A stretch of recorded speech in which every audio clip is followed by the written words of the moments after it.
I'm just going to make a video here. My name is Christian Eric Meyer. People use brain computer interface, and there's some of the losers right there. And they're human parasites, right? So what happens to parasites? You take medication to kill them, right?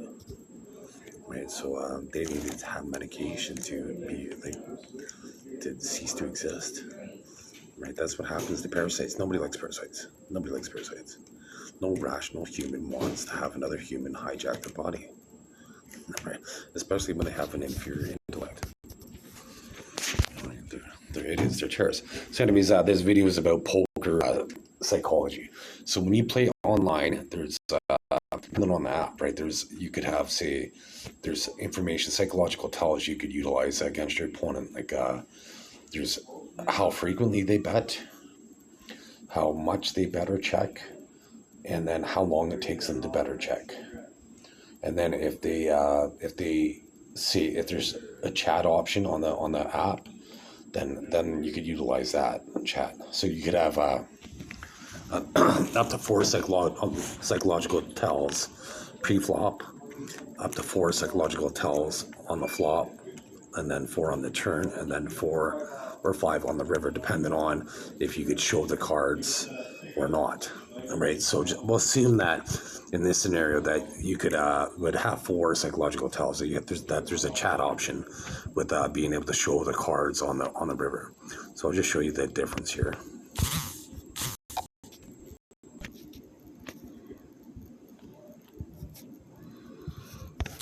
Okay, I thought I was going to get a text message. Usually they get somebody to text me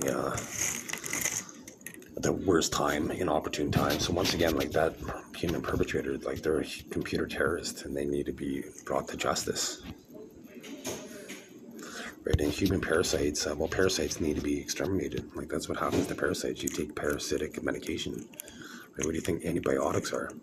There's bacteria that's a virus to your body, like a parasite. So anyways, so you would have 4 psychological tells pre-flop, 4 on the flop, 4 on the turn, and then potentially 5 on the river.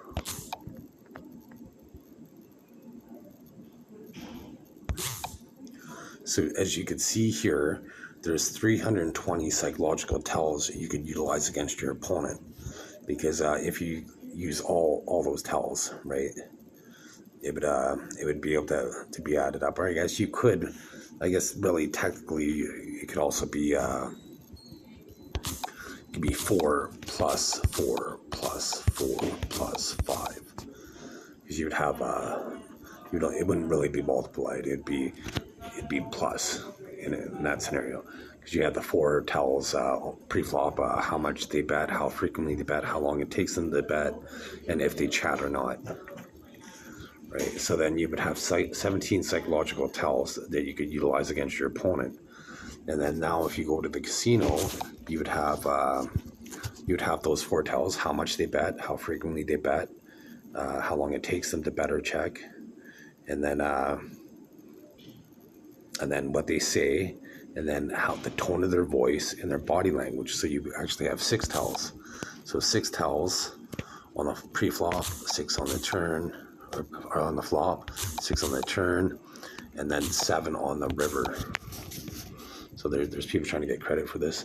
So you can see that there's more psychological tells at the casino, because you get an additional 2 each street.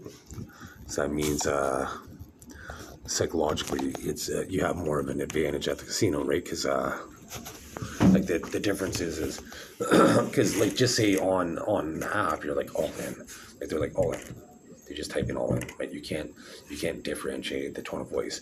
But if you're at the casino, you're like all in, or all in, right? And so you can see how when I did the all in the second time, I overemphasized, I enunciated the words all in, or I might convey weakness, like check, right, at the casino, right? Whereas every other time I'm like check, check, check, check, right? So then you could get these psychological tells based on how the tone of their voice basically it's a sales tactic that I used to work at call centers, and that was a sales tactic. It's the tone of their voice, right? How they answer certain questions. It would be a yes line to be able to go in for the sale basically, but you could utilize the same information psychologically against your opponents in Texas Hold'em. So like an example now is just say you're on the flop, right? And your opponent bets weak. They make a beat, like the minimum bet. They make a minimum bet. You don't have you don't have any previous experience with this opponent, right? So you're trying to feel them out, right? So you don't have any experience. So what you could do is you could, depending on your hand, sometimes, like depending on how many chips I have, but if I have lots of chips at this point, I want to basically punch them in the mouth, right? Like with a big stiff bet, like a big, like they throw punch out, duck in, and it's like counter punch them, right? I want to counter punch them like with a stiff bet and raise, and then see what they do.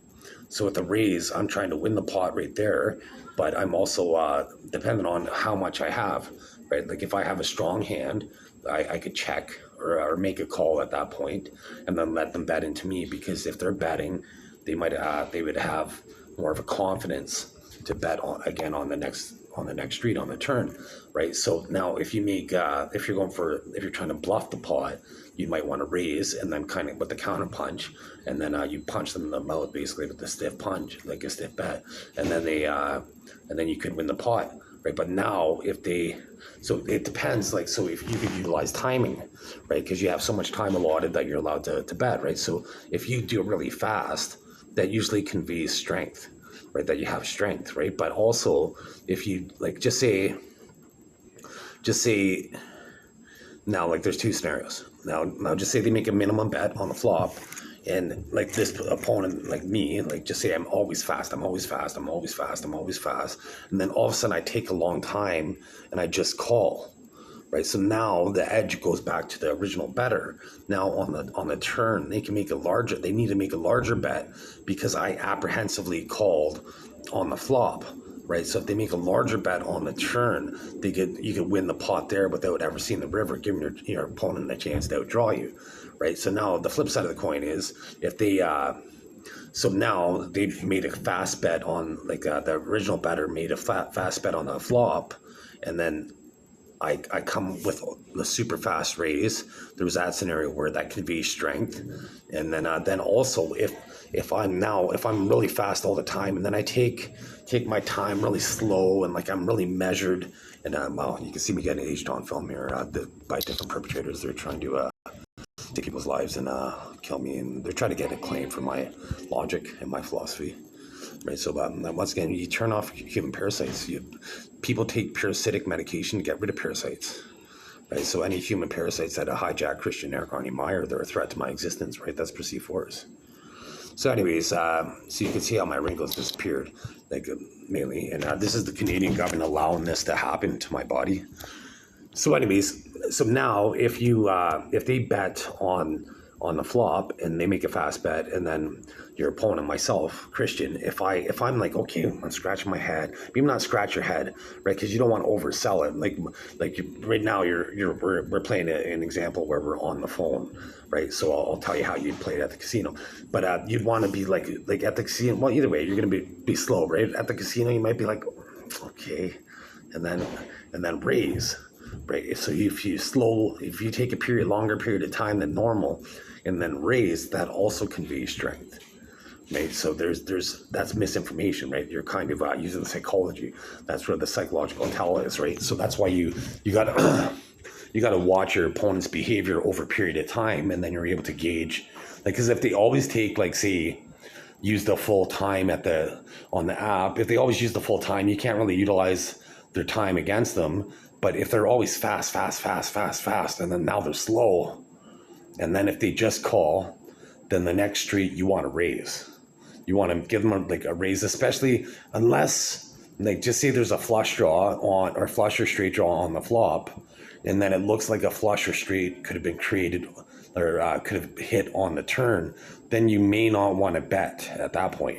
You may want to make a larger bet than you did on the previous street, but you wouldn't want to be risk too much because they could have completed their hand. But if, like, just say the flop is 7 queen jack, and then now on the turn comes a 2, right? Chances are the 2 didn't complete their hand, right? So at that point, if you're the original better, you'd want to raise and make a more aggressive bet. Like, you don't want to give your opponent an opportunity to outdraw you, right? Because they could get lucky on the river, right? So you want to make a stiff bet, right? But if they take a longer period of time than normal and then they raise you, they're usually trying to extract as many chips as they possibly can out of you, right? So you got to be cautious. Like, right there, a red flag should go up. Like, okay, well, hey, wait a minute. I'm like, normally he makes, say, double bet or a triple the pot or whatever, or a quarter pot, but this time he went full pot and he raised me. It's like, all of a sudden you should be like, okay, this is really suspicious. I feel like somebody's trying to steal cookies from my cookie jar, and like he's trying to get all this money out of me, right? So that being said, now if you're at the casino and he bets, he makes the minimum bet on the flop, and then your opponent, like myself, like Christian Eric Meyer, if I'm looking at my chips and then I look like I'm deep in thought, and then I'm just thinking, I'm taking my time, and then I raise, once again, I have a good hand, right? In that scenario where he had 7 queen jack, he probably has pocket queens or queen jack 2 pair, right? He probably has at least 2 pair, or sometimes like he could have ace queen, like, or king queen or something like that. But those are the 4 likely hands that he has, right? So if there's a flush draw or straight, like if there's a flush draw, then he could have possible outs there as well, right? But with outs in poker, like, so depending on the pot, right? So if you did minimum bet, like, you almost never want to do minimum bet. Like, if you do minimum bet against me, I'm going to call you with nothing, and then I'm going to steal lots of pots away from you because you let me steal pots away from you. Because, like, the way I look at it is like, it's like an alligator. You put money in the pot, it's like money in the alligator's mouth, right? That money's no longer yours until you win it, right? So people aren't willing to risk putting their hand in the alligator's mouth to get some money. But if you're risky, like, once you become more skilled, you're able to make those calculated decisions and win a lot of pots that you shouldn't be winning, right? So if they, based on their betting tendencies and their psychological tells, right? So that being said, so once again, if they like they're making a slow, measured movement, like to raise you, or a really fast raise, sometimes it's like just like you, like for me, like it all depends, right? Sometimes with my fast raise, I'm not going to be bluffing, because I'm saying this online, right? So if you play me in the future, typically I do the opposite, but I post online most of the time, right? And that's how I get an edge, right? But so if I do the fast raise, then it's hard to get a read, right? But at first, like, if depends on how much they raise. If they do a cheeky little double raise, then you might want to raise over them real fast and put the ball back in their court, put pressure on them, right? Because Texas Hold'em poker is all about psychological, like, math. Like, so once again, so an example is if there's $100 in the pot and now they bet $10, right? That's they're giving you 1 in 10 odds. You only have to be right 2 out of 10 times to be profitable. If you're right 1 out of 10 times, you break even. If you're right 0 out of 10 times, you lose money. But if you're right 9 out of 10 times, you're going to win 8 times more and you're only going to lose once, right? So you use pot odds, basically. So now, like, so you wouldn't want to bet small, basically, if you have a strong hand. Usually when people bet small, they have a drawn hand and they have a weak hand that are like, it's just saying, hey, come steal the pot away from me, basically. Whereas, so you want to challenge them, right? So it all depends, like, depends on how much money is at stake and how much money you have in your bankroll, right? You would never want to risk your rent or anything like that, because poker is it is math and psychology, but it is technically a gambling, because you could win 19 times out of 20, but you're still going to lose 1 time out of 20. So that 1 time you lose out of 20, you can lose all your money, right? So you could have won, like, say 19, like your hands are holding up, and then you're like, okay, you're on fire, and then all of a sudden you run into a guy that has more chips than you, and then you get unlucky, right? Like, just say you have pocket aces pre-flop, and you go against your opponent, one other opponent, you're an 80% favorite, at that point, typically, right? If they have another pair, right, you're about an 80% favorite.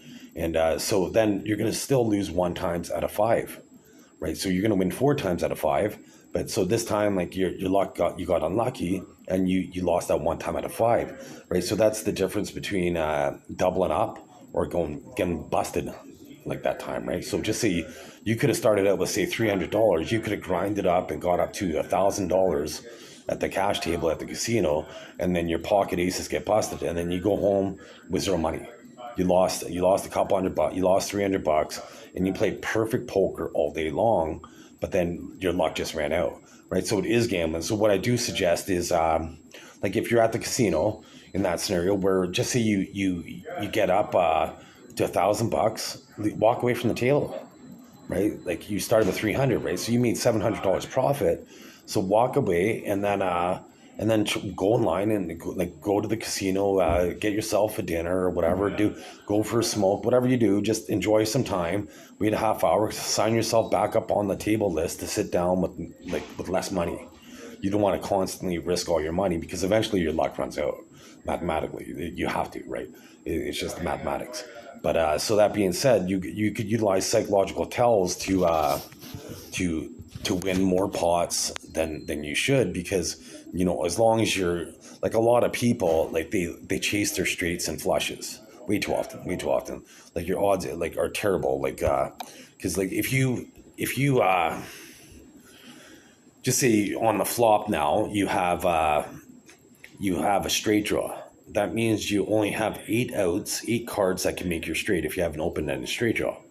Like, so just say you had on the flop was 5-6 and you had 7-8. So that means you there's 4 4s that can make your hand, or 4 9s, right? And then the rest of your cards are nothing, right? Because if you get a pair of 7s, chances are somebody has a higher card than you, a higher pair, or a pair of 8s, somebody would have a higher pair than you. So you can't really count on your pairs when you have low suited connectors, right? So that's why typically if you're new to poker, you wouldn't really want to play low suited connectors, because even if you make a straight, unless you make the high straight, that's the only time you can be confident, as long as there isn't a flush or full house possibility on the board. But if there's a flush or full house possibility on the board, then you wouldn't want to play it strong. You wouldn't want to put in all your chips in all the time.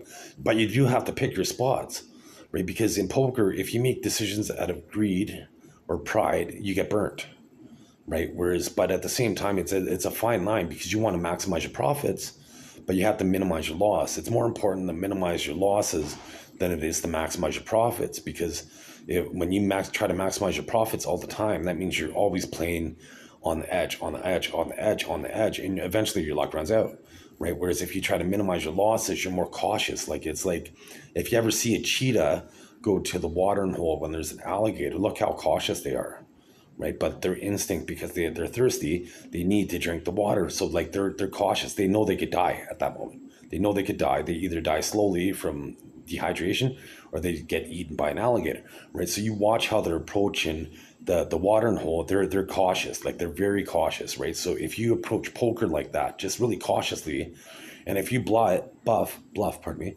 So once again, here's the perpetrators right here that were hijacking my body with a brain computer interface.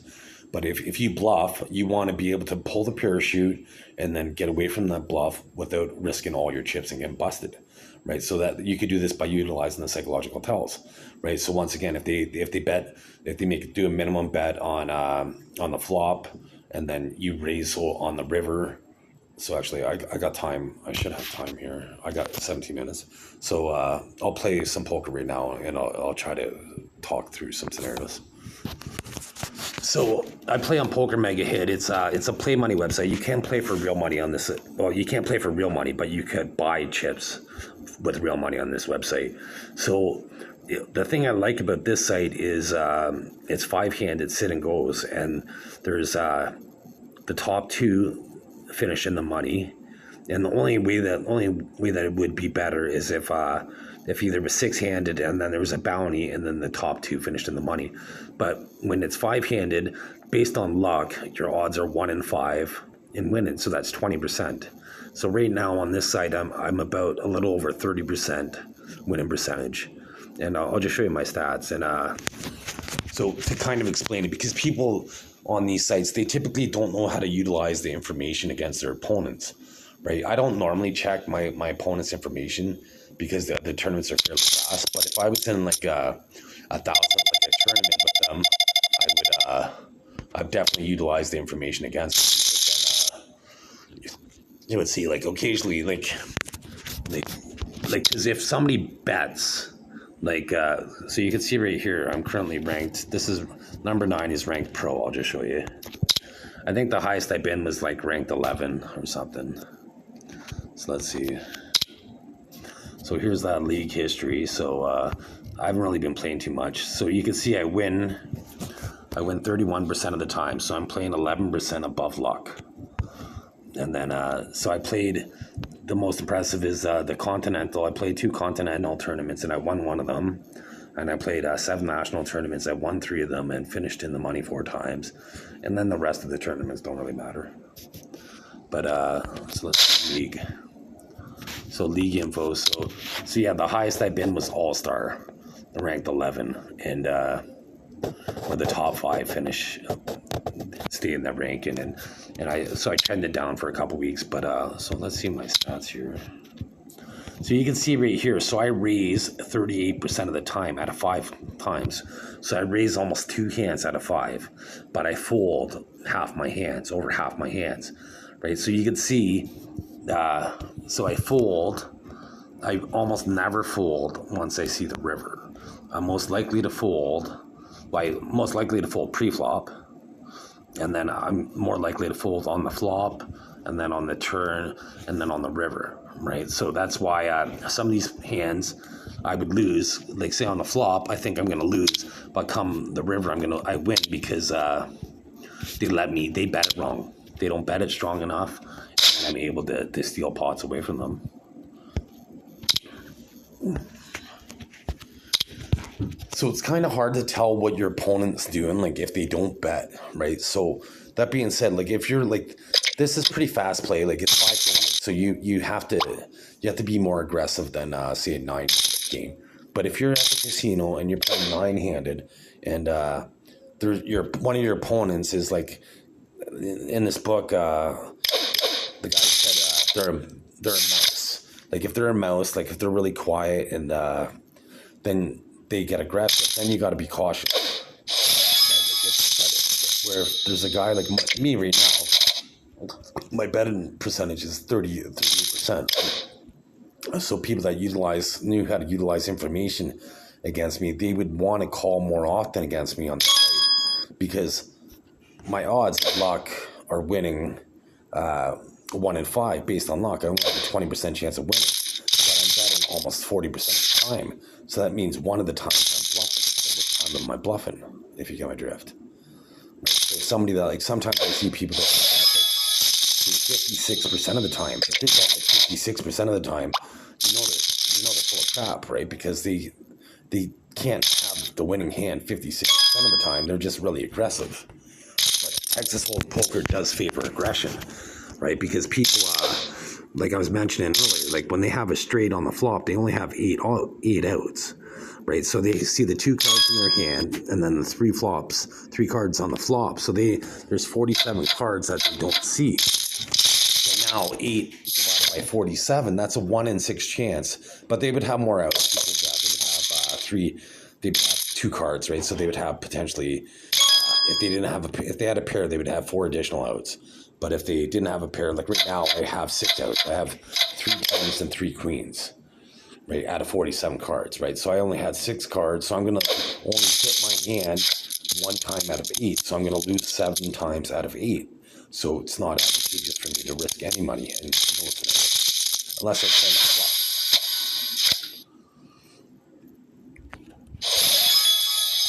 So you got to know the outs, how many outs you have in your hand. And so it's pot odds. Like, so you'd want to, if you're new to poker, and are interested in Texas Hold'em poker, you'd want to Google search on the internet about pot outs, and then, pot odds, and then outs in poker, Texas Hold'em poker. So anytime I show a circle, those are people that tend to be influenced by what I'm saying, and they make me say the incorrect thing, basically. But once again, you'd want to know the pot odds. Like, that's how much so if your odds are 1 in 5 to win your hand, and there's $100 in the pot, and they bet $20, you're getting the right amount of pot odds to call. You're going to break even, basically. That means you're going to win one out of 5 times, and you're going to lose 4 out of 5 times. Right? So it makes sense to make a $20 call $20 because you're going to win, right? Because then there's now $40 in the pot, and then so your odds go up, right? Whereas if they bet more than that, if there's like $100 in the pot and they bet $40 and your odds are only 1 in 5, if you call that $40 bet, you're going to be losing 20% of the time more than you should, right? So it's okay every once in a while to make the short term decision like that, but if you make this long term, you're going to be a losing player mathematically, guaranteed, because you're making poor mathematical odds. So, like, if you're making a short-term decision, once again, it's okay if you're using psychological tells to make that decision. It's like, okay, well, I don't think my opponent has it, or I have, I think I could steal the pot away from them on the turn or the river. Then you'd want to make that call, right? But if you're just trying to base it based on luck, you're going to lose one time, like, you're going to lose 4 times 5, right? But they're making you only, like, you're only supposed to call if you're going to win 2 times out of 5, not 1 time out of 5, right? So that means you're getting poor mathematical odds, right? So basically you want to know what pot odds are, and then how many outs you have. How many outs is how many cards your hand and make you have a good hand. So you can see right here, royal flush, straight flush, 4 of a kind, full house, flush, straight, 3 of a kind, 2 pair, 1 pair, high card. That's the hand sequence. Like, if you have, let's see what they have next hand. So I've been pretty quiet, so I'm going to take get a little aggressive here. The number 1 player has a lot of chips, right, so they can make that call. But see how I was able to win that pot because if they're paying attention, they should have paid attention. Okay, I have been too active, so that gave me an opportunity to steal a pot because I haven't been active. Right, so by me showing aggression, right? Whereas if I'm aggressive every hand, then people are going to be like, okay, well, you can't have a so he must be bluffing. I'm going to make the call, right? So you got to use the table image against you, right? So if you get caught bluffing, then you just have to play the tournament for a while, and then you get bluff again, right? But basically you want to bluff until you get caught, and then once you get caught bluffing, then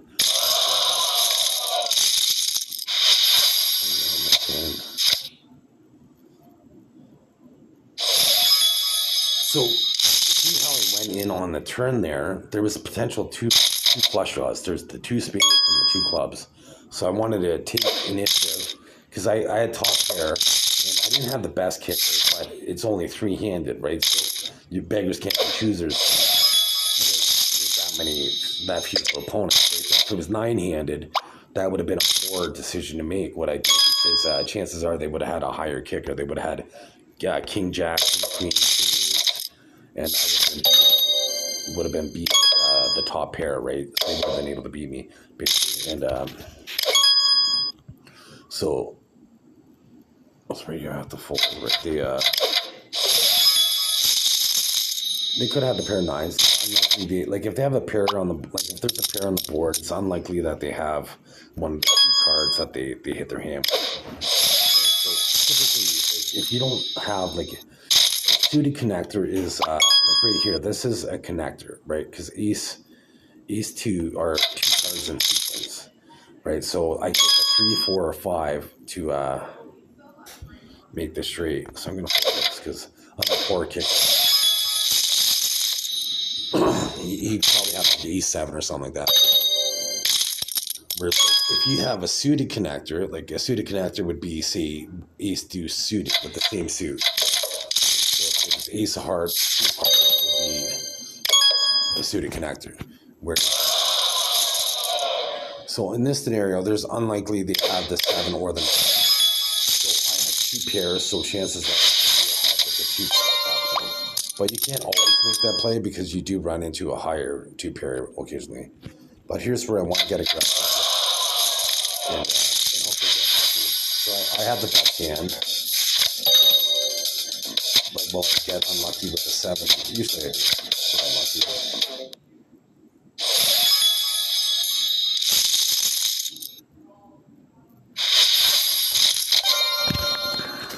So ideally, I kind of had momentum. Like, if people weren't able to listen to me, I would have tried to steal the pot there because I was on the button or the dealer position. So I'm the last to act. So when you're the last to act in the hand, you need you don't need as strong of a hand as you do if you're the first act. Right? If you're the first one to act after the big blind, then you need a strong hand, especially if there's 9 players.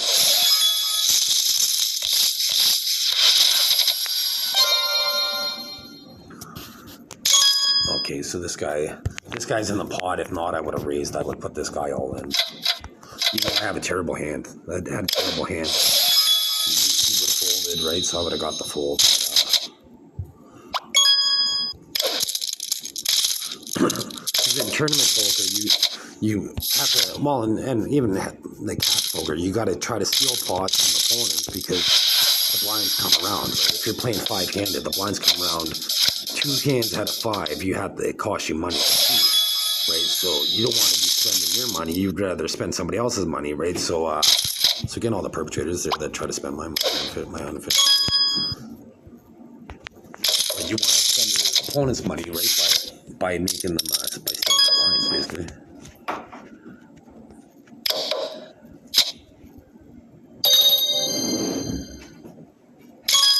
See, I don't think he has anything right now.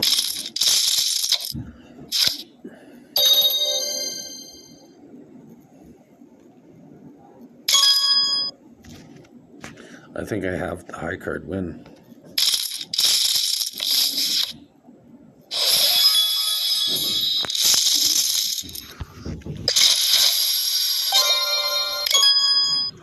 So you can see how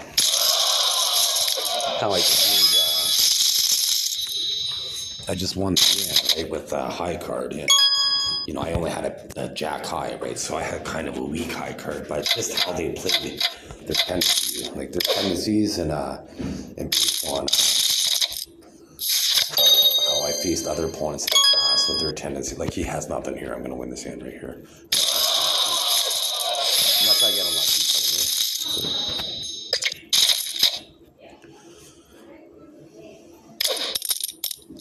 He should go all in. That was a nice play. He went all in. I have to call because it's only it doesn't really pressure my stack too much. I mean, I have to get lucky. Hopefully, you know.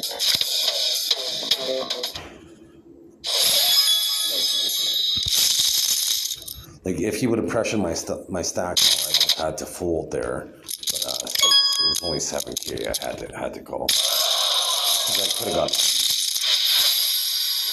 mathematically, but no. So okay.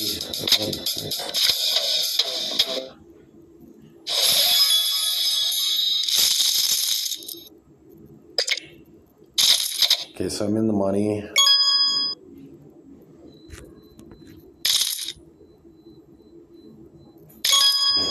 That's a very nice bet. I got to fold.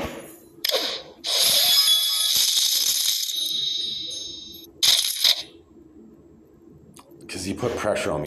Whenever you can put pressure on your opponents, then your odds up. Let's see what he has. This another little cheeky bet. I think I'm gonna get lucky, but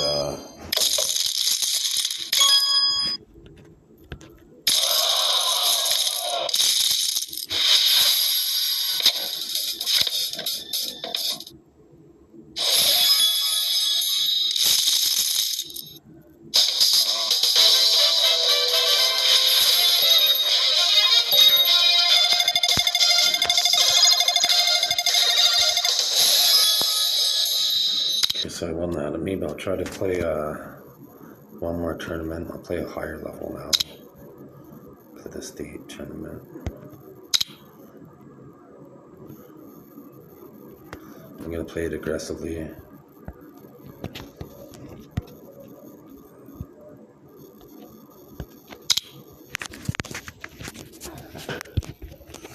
Well, you can see how I won with, this is why poker's a skill game, right? Because I won that hand with the jack and jack high because just based on experience, right? Based on previous experience. Didn't want to do this.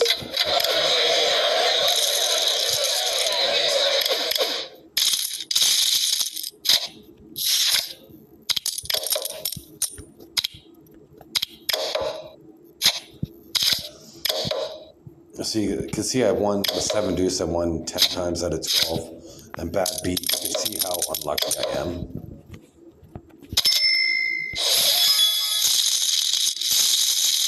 And ace has cracked. I only had aces cracked 3 times, but I won with 7 deuce 10 times based on my skill. 7 deuce is the weakest hand in tactical and poker. Nice hand. That's a nice bet that they made.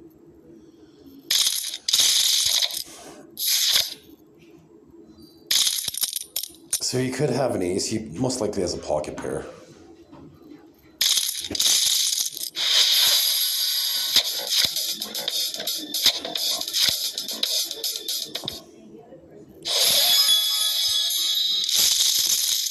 See, he didn't have a pocket pair that time, but he got busted. But that, like, if I was to play against that opponent, like, just say they did that at the casino, next time they make that play, I'm gonna be less confident with them having the pocket pair or the ace.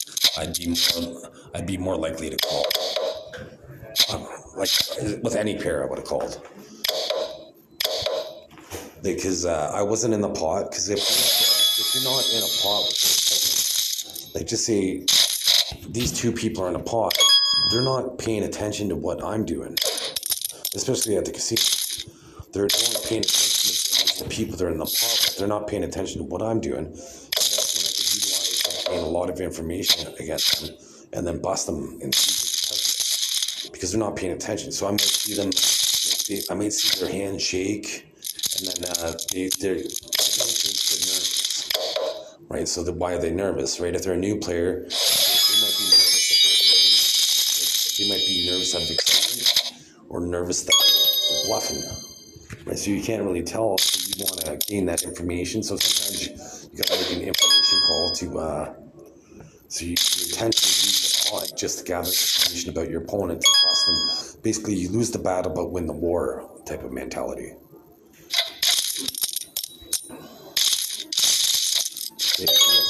He has neither the king, queen, or 3. With the check. Yeah, he has nothing. I would spot. Unless he had the 7.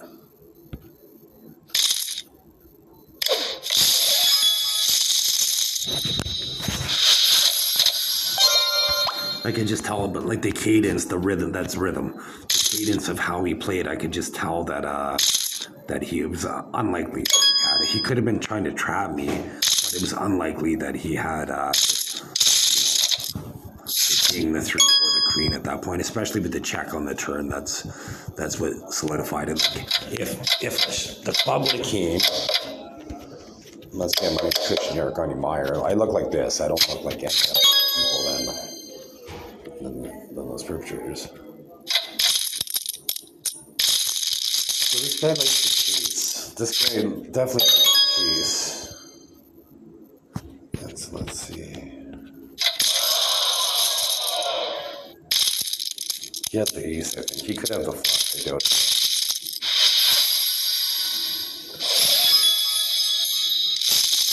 King.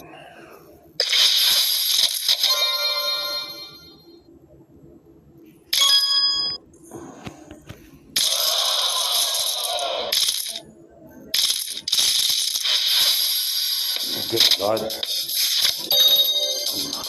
I got this guy to make a bad call. So I got him to make a frustration call.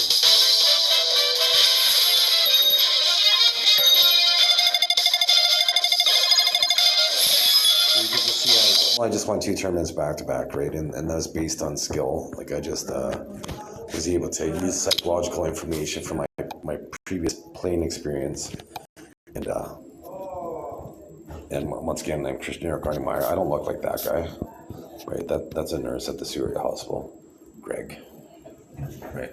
So, anyways, I was able to use psychological information to make informed decisions and manipulate my opponents accordingly, and that's how you win poker. That's why if you poker with math and psychology, it's the only beatable game at the casino consistently because you're not competing against the house. Right? If you go to a casino, you're competing against the house. If you play blackjack, that's the only other game that you can win, but you have to do it in spurts. Like you can't, like poker, you could like if they didn't rig it, I could go to a poker table and from beginning, like say at 12 noon, and then close it at 3 in the morning every day, and win, right? And I might win 4 days out of 5, right? If I went 5 days a week, I might be profitable 4 days out of 5, right? One day I'm going to lose, but 4 days I'd be profitable. Whereas at the blackjack, you can win in short periods of time, but eventually your odds run out. And if you're too good at blackjack, they don't have to let you play. It's like somebody comes to your house, right? You don't have to let them in, right? They don't have to let you play, right? If they think you're counting cards based on math, if you're too good at math, then they don't let you play blackjack. But Texas Hold'em poker is all math and psychology, right? So you're able to utilize psychological information and mathematical probability to make your hands, right? Like I made another video where if you have a flush draw, like so just say you had King Jack suited, and then on the turn there was King Jack suited like spades, and then on the flop there was 2 spades, right? You have 9 spades that can make your hand, but then you would have the 3 kings and the 3 jacks, so you have 15 cards out of 47 to make your hand, so your odds are 1 in 3 to make your hand. So now if there's $100 in the pot and they bet $20, it's profitable for you to call because you're going to make $13 off that call basically, because mathematically you're only going to win 1 time out of 3, but they're giving you odds that you're only going to win 1 out of 5. So as long as you make like confident mathematical calls long term, and then once you get more experience, you're able to utilize the psychological tells to influence hands that you're going to win when you have no mathematical chance of winning. That's why poker is a big beatable game.